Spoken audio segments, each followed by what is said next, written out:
চর কান্দেবাড়ি। আপনারা জানেন যে নন্দীগ্রামের একটা জায়গা, সেই জায়গায় এই মুহূর্তে এসটিভি বাংলা পৌঁছে গেছে কিছু কথা, কিছু গানের অনুষ্ঠান নিয়ে। আপনারা জানেন যে বিগত দিনে এসটিভি বাংলার নতুন নতুন আঙ্গিকের খবর নিয়ে নতুন নতুন শিল্পীদেরকে তুলে ধরে আমাদের এসটিভি বাংলার মাধ্যমে। তো খোঁজ করতে করতে আমরা চলে এলাম চর কান্দেবাড়িতে। আমরা আজ কোনো স্টেজে নয়, আমরা চলে এসেছি নতুন প্রতিভার খোঁজে এই নন্দীগ্রামে।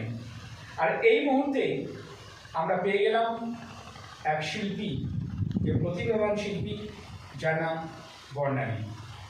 আমরা শুনবো বর্ণালী এই গানের জগতে যেভাবে আসছে এবং কি চিন্তা ভাবনা নিয়ে এই গানের জগতে আসছে। কতদিন ধরে তুমি এই গান করছো? 3 বছর ধরে। এমনি তুমি কি করছো? পড়াশোনা কিসে পড়ো? 11-এ পড়ো। তো এই যে তুমি পড়াশোনার সাথে সাথে গান করছো, তাতে করে তোমার কেমন মনে হচ্ছে? অসুবিধা হচ্ছে না। তো আমরা শুনবো বর্ণালীর কণ্ঠে গান। প্রথম যে গানটি গাইবে, তুমি কি গান করবে?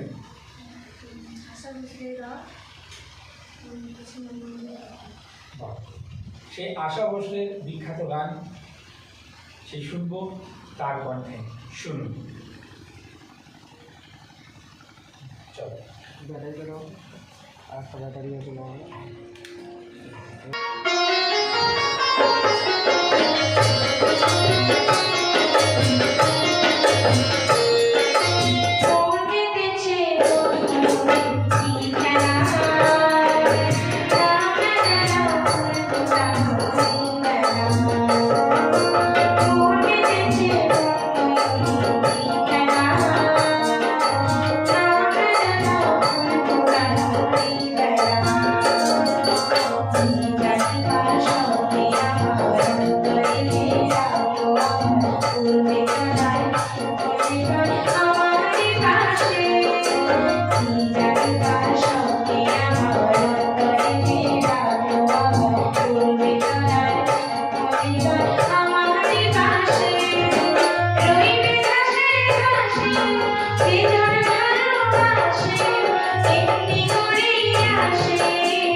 গান করলে, তো এই গানের ব্যাপারে তোমাকে সবচেয়ে বেশি কে আসার জন্য এই লাইনে পাঠিয়েছিল?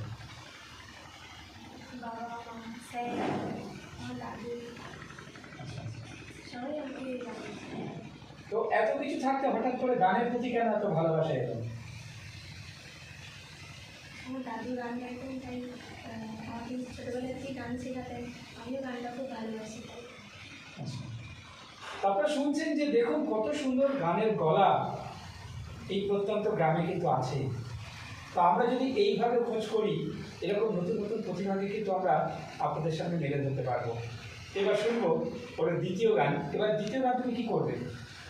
লতা মঙ্গেশকরের গান আজ মনে চেয়েছিলাম। বাহ, তো শুনুন তার কণ্ঠে দ্বিতীয় গান।